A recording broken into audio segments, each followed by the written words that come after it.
Macmillan Young Listeners presents Juniper's Christmas by Eoin Colfer. Narrated for you by Olivia, Forrest and Eoin Colfer.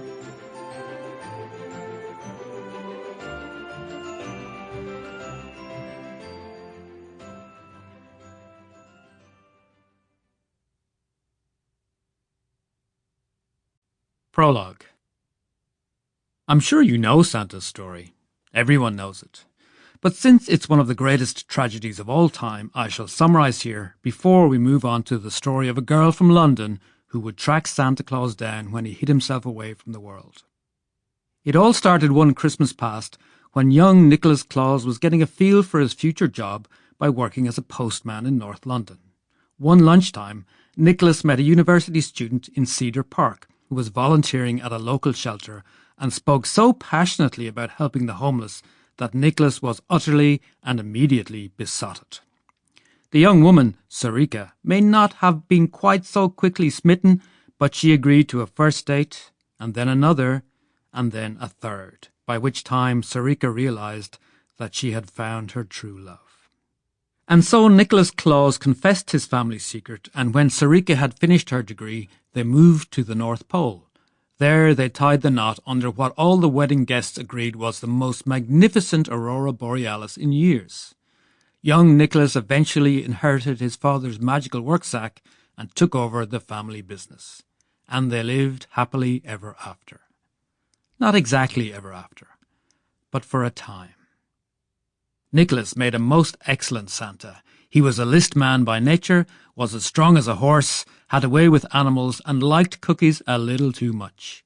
He grew into the job with the support of his wife Sarika, but the mantle of Father Christmas weighs heavily on his soul, and after 40 years or so, Nicholas found himself growing disheartened with his job.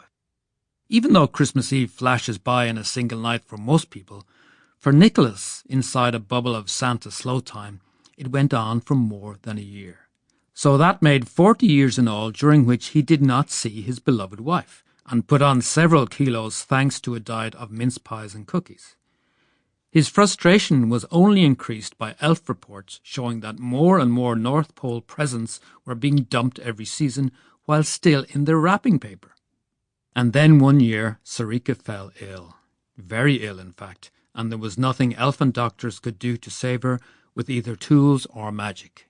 Santa could not bear to let his beloved wife go, and so he broke one of the rules of the North Pole and took his wife along on the Christmas Eve trip. Sarika and Nicholas lived in Santa's slow time for over a year, and that time changed Nico forever. He watched his wonderful wife struggle bravely with her illness, and with every present delivered he resented more and more the demands of children who took him from Sarika's side. Finally, when the last gift was tucked under the last tree, Nico realised that he was keeping Sarika with him for his own benefit, although she never complained and hardly ever let the pain show in her eyes. He knew it was time to let her go. And so when Nico landed the sleigh at the North Pole, he wrapped Sarika up in her favourite blanket and they watched the aurora borealis one last time. When Nico felt Sarika's spirit leave her body, he cried bitter tears and he thought, "That's it for me, dearest. I have given enough to this job." Nico buried the love of his life in glacier ice and flew the sleigh out of the North Pole, resolving to honour his wife's nature by helping those who really needed his talents, just as Sarika had always tried to do. This all happened some years ago, and Santa Claus hasn't officially delivered any presents since then. Chapter 1. Juniper. When Juniper Lane's father died, one of the more thoughtless children in her class, a boy by the name of Rusty Hands, commented that she was halfway to being an orphan, a remark that he'd felt certain would make 8-year-old Juniper cry in front of the other children in the playground.